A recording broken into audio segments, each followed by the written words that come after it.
दर्शकवृन्द, सल्यानमा ज्वरो र स्क्रब टाइफसका बिरामी बढ्दै गएको सँगै थप दरमा गाउँपालिकामा थप एक पुरुषको मृत्यु भएको छ। यसअघि यसै गाउँपालिकामा एक महिलाको पनि मृत्यु भएको थियो। पछिल्लो समय जिल्लामा ज्वरो, स्क्रब टाइफस र डेङ्गी रोगका लक्षण भएको बिरामीको सङ्ख्या पनि बढ्दै गएको छ र यसै विषयसँग थप कुराकानी गर्नको लागि सल्यानबाट जिल्ला स्वास्थ्य सेवा कार्यालयका मेडिकल अफिसर डाक्टर जगत किरण ओली हामीसँग प्रत्यक्ष सम्पर्कमा हुनुहुन्छ।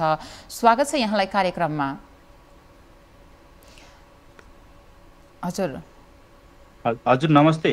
म डाक्टर जगत किरण ओली बोल्दैछु स्वास्थ्य सेवा कार्यालयबाट। हालसम्म सल्यान जिल्लामा चाहिँ यो ज्वरो, स्क्रब टाइफसका बिरामी कति बिरामी चाहिँ पहिचान भएका छन्? 2 जना दरमा गाउँपालिकामा मात्र 2 जनाको मृत्यु भएको समाचार पनि आएको छ। यसको यो मृत्यु हुने सङ्ख्या चाहिँ बढ्दो मात्रामा छ कि के छ? यस थप जानकारी गराइदिनुहोस् न। यो सल्यान जिल्लाको हकमा भने गत वर्षको भन्दा अहिले धेरै नै व्यापक रूपमा बढेको छ। गत वर्ष हाम्रो 2081-82 सालको हेर्ने हो तथ्याङ्क हेर्ने हो भने 31 जना मात्र सङ्क्रमित थिए भने यो वर्ष जुन 2082-83 सालको साउनदेखि अहिलेसम्मको अवस्था हेर्दाखेरि 107 जना सङ्क्रमित भएका छन्। भिडियो अन गरिदिनु हुनको लागि पनि म आग्रह गर्दछु डाक्टर साहबलाई।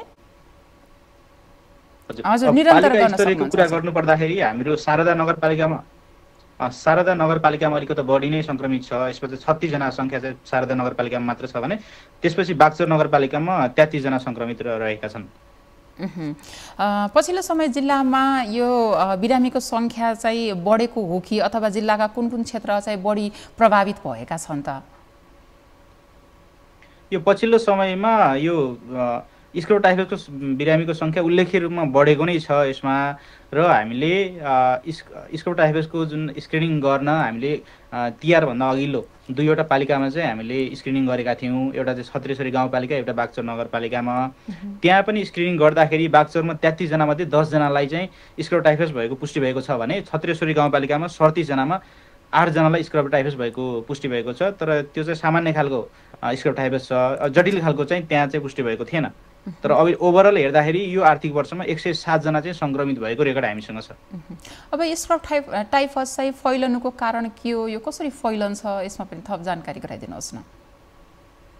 स्क्रब टाइफस भनेको चाहिँ एउटा मुसामा लाग्ने एक किसिमको किर्ना जो कीटाणु हुन्छ, त्यो कीटाणुले चाहिँ हाम्रो शरीरमा यदि सङ्क्रमित गर्यो र हाम्रो रिकेर्सिया सुसुगामुसी भनेर भन्छ, त्यसलाई रिकेर्सियालाई चाहिँ हाम्रो शरीरमा पठायो भनेपछि हामीलाई सङ्क्रमित हुने हो। त्यो बढी फैलिने भनेको चाहिँ यो त्यो जुन किसिमको किर्ना भनेको छ त्यो किर्ना चाहिँ यो झाडी भएको ठाउँमा अलिकति बढी पाउने, अनि जुन भकारी जहाँ चाहिँ मुसाहरूको चाहिँ बढी सम्भावना बढी हुन्छ, मुसाहरू जाने सम्भावना भकारीको ठाउँमा, अनि खेतबारीहरूमा अनि वन जङ्गलहरूमा अलिकति बढी नै हुन्छ।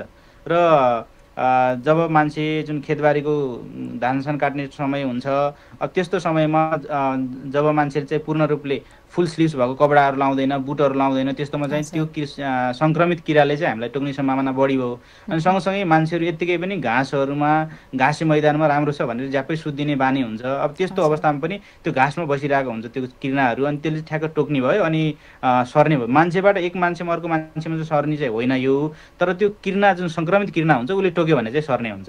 हजुर स्क्रब अनि डाक्टर साहब, यो स्क्रब टाइफस भएका व्यक्तिहरूमा चाहिँ कस्ता खालका लक्षणहरू देखा पर्ने गर्दछन् त? सामान्य चाहिँ अलिकति हाई ग्रेड फिभर भन्छ, अलिकति धेरै ज्वरो आउने, 104 डिग्री भन्दा फरेनहाइट भन्दा अलिकति बढी डिग्रीको ज्वरोहरू आउने। अनि अब यसको पनि लक्षणहरू सामान्य र अलिकति जटिल किसिमको हुन्छ। अब सामान्य किसिमको अवस्था हेर्ने हो भने टाउको दुख्ने हुन्छ उनीहरूकोमा, तर जटिल भयो भने त्यही मान्छे चाहिँ अलिकति कन्फ्युज भए जस्तो हुने, होइन, जिउहरू काप्ने खालको पनि हुन सक्ने हुन्छ। अब त्यस्तै मुटुको कुरा गर्ने हो भनेपछि अलिक जटिल खालको छ भनेपछि प्रेसरहरू झट्ट घट्ने हुनसक्छ, होइन, मुटुले राम्रोसँग काम नगरेको हुनसक्छ। अब सामान्य अवस्थामा हामीले फोक्सोको कुरा गर्ने हो भने खोकीहरू लाग्ने हुन्छ उसलाई चाहिँ। अब जटिल अवस्थामा हुने हो भने चाहिँ अब निमोनियाहरू चाहिँ डिस्ट्रेसहरू सिन्ड्रोम भएको हुनसक्छ। अनि त्यसै गरी चाहिँ अब जटिल अवस्था गयो भने विभिन्न अङ्गहरूमा चाहिँ हान्दै गइरहेको हुन्छ। यसले चाहिँ मृगौलामा पनि हान्ने भयो, होइन, फोक्सोमा हान्ने भयो, कलेजोमा हान्ने भयो, इभन चाहिँ हाम्रो दिमागमा हान्ने भयो, यो सबै ठाउँमा हान्ने हुन्छ। तर सामान्य अवस्थामा चाहिँ सामान्य खालको लक्षणहरू जस्तै हाम्रो चाहिँ रुगा खोकीहरू लाग्ने, टाउको दुख्ने, ज्यानहरू दुख्ने हुने भयो, अनि शरीरमा राता राता डाबरहरू र डाबरको बिचमा कालो कालो दागहरू पनि देखिने सम्भावना चाहिँ बढी हुन्छ यसमा चाहिँ। यो स्क्रब टाइफस भएकाहरूको उपचार पद्धतिहरू के हुन सक्छन्, अथवा समयमै यसलाई चाहिँ नियन्त्रण गर्न सकिएन भने चाहिँ के कस्ता जटिलताहरू आउन सक्छन् त?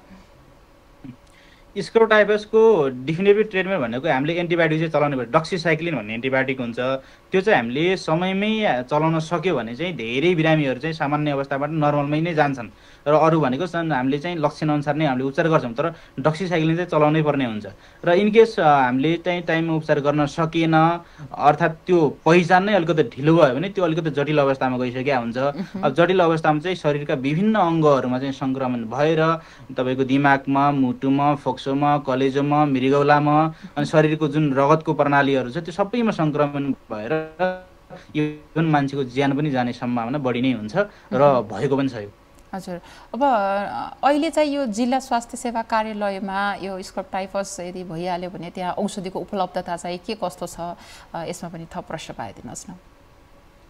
जिल्ला स्वास्थ्य सेवा कार्यालय सल्यानमा हामीले सामान्य खालको स्क्रब टाइफसको बिरामी जुन माइल्ड टु मोडरेट भन्छ त्योहरूलाई हामीले सामान्य हिसाबले उपचार गरिराखेका छौँ।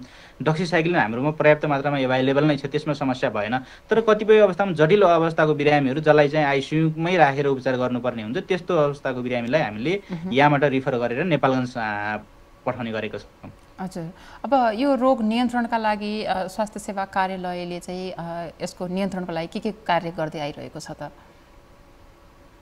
स्वास्थ्य सेवा कार्यालयले अहिले नियन्त्रण गर्नको लागि न्यूनतम बजेटका बावजुद पनि मातहतका जुन जति पनि कार्यालयहरू छ, के अरे नगरपालिकाहरू छन्, नगरपालिकाका मातहतका जति पनि स्वास्थ्य संस्थाहरू छन्, त्यसमा भएका काम गर्ने स्वास्थ्य कर्मीहरू, सामुदायिक महिला स्वयंसेविकाहरू सबैलाई चाहिँ यो स्क्रब टाइफस सम्बन्धी गाउँ गाउँमा व्यापक रूपमा जनचेतनामूलक कार्यक्रमहरू चाहिँ सञ्चालन गर्ने भनेर निर्देशन नै दिएका छौँ। हामीले एउटा परिपत्र नै जारी गरेका छौँ। अनि सँगसँगै हामीले स्क्रिनिङ क्याम्पहरू पनि गर्ने, हामीले अब जस्तै 2वटा त हामीले गरिसक्यौँ र अझै पनि हामीले पालिकासँग समन्वय गरेर अझै अरू बढी स्क्रिनिङ क्याम्पहरू गर्ने हाम्रो प्लान छ अहिले। हस्, धन्यवाद डाक्टर साहब यो महत्त्वपूर्ण समय र जानकारीको लागि। हस्, धन्यवाद, नमस्ते। दर्शक वृन्द, सल्यानमा ज्वरो र स्क्रब टाइफसका बिरामी बढ्दै गएसँगै थप दर्मा गाउँपालिकामा थप एक पुरुषको मृत्यु भएको र यसअघि पनि दर्मा गाउँपालिकामा एक महिलाको मृत्यु भएको थियो। पछिल्लो समय जिल्लामा चाहिँ ज्वरो, स्क्रब टाइफस र डेङ्गी लगायतका रोगको एकदमै बढेको पाइएको छ। यसै विषयसँग केन्द्रित रहेर हामीले सल्यानबाट जिल्ला स्वास्थ्य सेवा कार्यालयका मेडिकल अफिसर डाक्टर जगत किरण ओलीसँग कुराकानी गरेका थियौँ।